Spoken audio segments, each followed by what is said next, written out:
दोस्तों 11 बेल पत्र लेकर और उसके साथ यह चीज डालकर आप यदि बहते जल में डाल देते हैं और अपने शत्रु का नाम लेते हैं तो निश्चित रूप से दोस्तों आपका जो शत्रु है वो पूरी तरह से नेस्तनाबूद हो जाता है। चाहे वो सामने से वार करने वाला शत्रु हो, चाहे पीठ पीछे वार करने वाला शत्रु हो, कैसा भी शत्रु हो, वो अपनी जिंदगी में पूरी तरह से खत्म हो जाता है। शत्रु इस लायक नहीं रहता कि आप पर कुछ किया कराया करवा सके।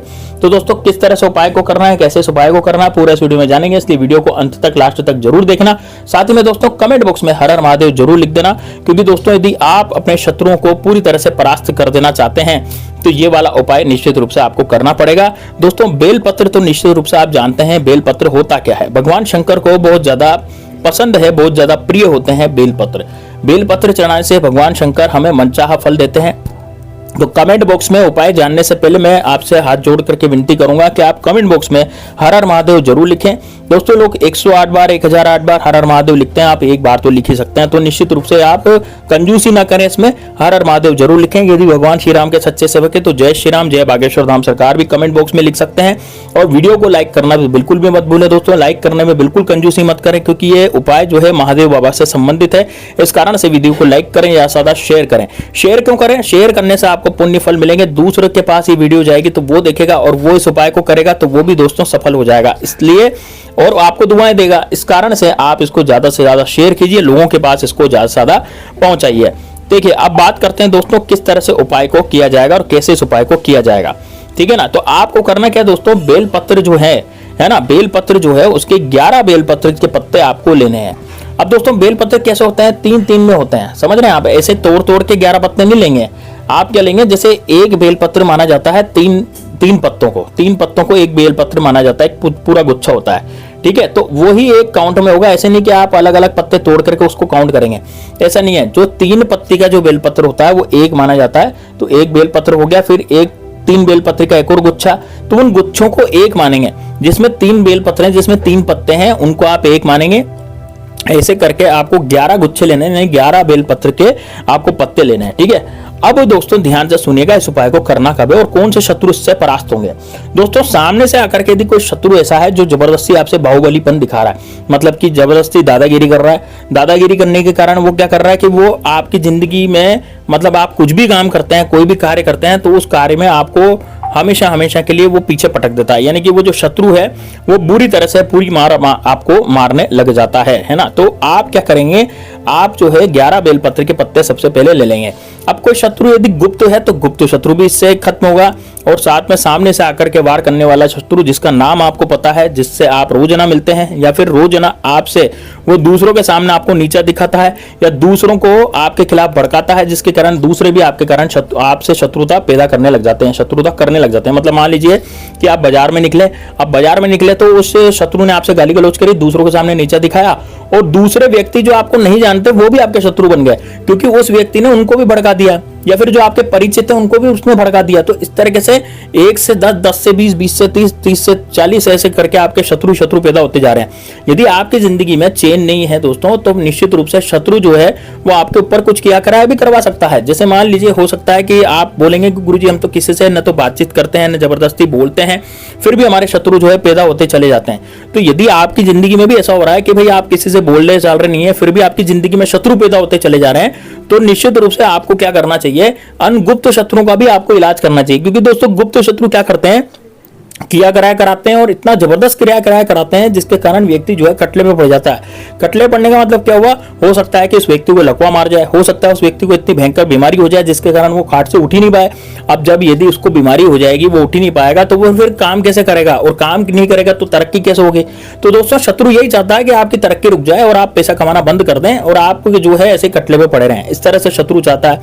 या फिर शत्रु ये भी चाहता है कि इसकी जो प्रॉपर्टी है वो मैं हत्या लूं और ये शत्रु जो है ये तो मर जाए। इस तरह से भी चाहते हैं लोग बाग कि इसका भाई मकान मेरा हो जाए, इसकी जायदाद जमीन जो है वो सब मेरी हो जाए और ये व्यक्ति दुनिया से चला जाए तो मैं आराम से चैन से जी लूं। तो इस तरह से भी शत्रु करते हैं। तो शत्रु दोस्तों कई तरह के पैतरे भी अपनाता है अपने को जीत हासिल करने के लिए, यानी कि अपने खुद को जीतने के लिए शत्रु कई तरह के पैतरे अपनाता है और उन पैतरों को हमें खत्म करना है। तो उन पेतों को कैसे खत्म करेंगे आप? इन टोने टोटकों से करेंगे। तो टोने टोटके किस तरह से आपको सहायता करते हैं? यदि आप पूरी विश्वास के साथ इन टोने टोटकों को करेंगे तब जाकर के ये आपको सहायता देंगे। अदरवाइज आप यदि मानेंगे कि भैया ये तो कुछ भी नहीं है, तो फिर कुछ भी नहीं हो सकता उसमें, उस व्यक्ति का कुछ भी नहीं हो सकता, क्योंकि वो टोने टोटके भी आपका साथ नहीं देंगे।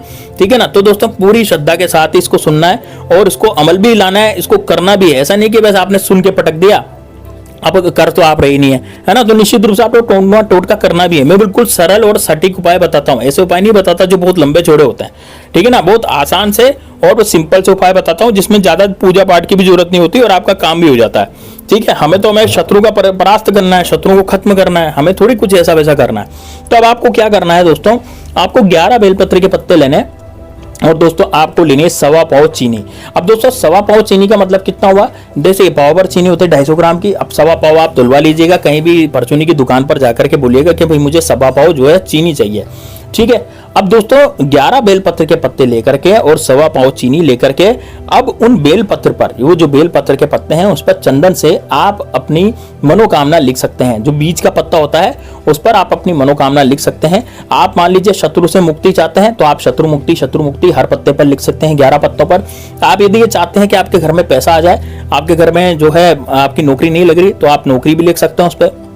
आप चाहते हैं कि आपके गुप्त शत्रु का नाश हो तो आप उसमें गुप्त शत्रु का नाश हो, ऐसे लिख सकते हैं। जो भी आपकी मनोकामना है, जैसे मान लीजिए आपके घर का माहौल ठीक नहीं रहता, शत्रु ने ऐसा किया करा दिया जिसके कारण आपके घर में लड़ाई झगड़े हो जाते हैं। अब हर कोई सदस्य एक दूसरे का खून का प्यासा हो गया है, भाई भाई का सगा नहीं रहा, यानी कि छोटा भाई बड़े भाई पर कुछ किया करा रहा है या लड़ाई झगड़े कर रहा है, या फिर बड़ा भाई छोटे भाई पर कुछ किया करा रहा है यानी लड़ाई झगड़े कर रहा है। तो इस तरीके से यदि आपके जीवन में भी चल रहा है कि भाई लड़ाई झगड़े होते चले जा रहे हैं और आपके जीवन जो है पूरी तरह से दुर्भर हो गया है, जीना ही दुर्भर आपका हो गया है और परिवार में भी आपके घर में शांति नहीं है, तो निश्चित रूप से ये वाला उपाय आपको करना है। उसमें आप लिख लीजिए बीच वाले बेलपत्र में चंदन से कि भाई मेरा जो है ये हो गया। तो मतलब कहने का मतलब ये है, जो भी आपकी मनोकामना है वो बीच वाले पत्ते पर 11 पत्तों पर, है ना?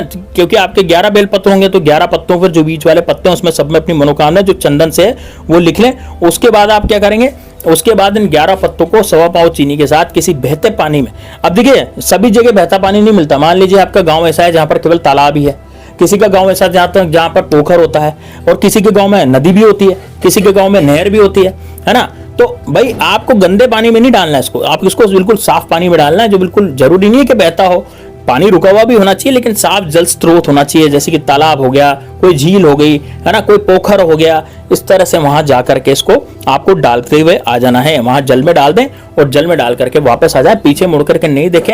अब इस उपाय को करना कब है? देखिए इस उपाय को सोमवार के दिन कर सकते हैं, मंगलवार के दिन कर सकते हैं और शनिवार के दिन कर सकते हैं और पूर्णिमा के दिन भी कर सकते हैं, है ना? इन चारों दिन में से आप लिख लीजिए डायरी में कि इन चारों दिन में से कोई सा भी दिन आप चुनेंगे और चुन करके इस उपाय को करेंगे। बस ये आपको करना है, इतना सही उपाय है दोस्तों, ज्यादा बड़ा उपाय नहीं है। घर पे आ जाना है, पीछे मुड़ करके नहीं देखना, और जब आप घर पे आए तो फोन पर भी बातचीत नहीं करनी, फोन भी साइलेंट पे रखना है और किसी को ये उपाय के बारे में नहीं बताना है, गुपचुप ही करना है, घर वालों को भी नहीं बताना। घर वालों को बताएं तो पहले बता दें, उपाय करने के बाद बिल्कुल भी नहीं बताएं और उपाय करते समय भी बिल्कुल नहीं बताएं। ठीक है? इतना आपको करना है दोस्तों। यकीन मानिए आपके जीवन में जो भी शत्रु थे, जो भी बाधाएं हैं, जो भी दिक्कतें हैं, जो भी परेशानियां हैं, वो सारी की सारी खत्म हो जाएगी। करके देखिए इस उपाय को एक बार, महादेव बाबा का आशीर्वाद निश्चित रूप से आप पर होगा। और दोस्तों कमेंट बॉक्स में हर हर महादेव जरूर लिख दीजिएगा, ज्यादा से ज्यादा शेयर कीजिएगा और वीडियो को लाइक भी जरूर कर दीजिएगा। मिलते हैं नेक्स्ट वीडियो में, तब तक के लिए जय श्री राम, जय बागेश्वर धाम सरकार, हर हर महादेव।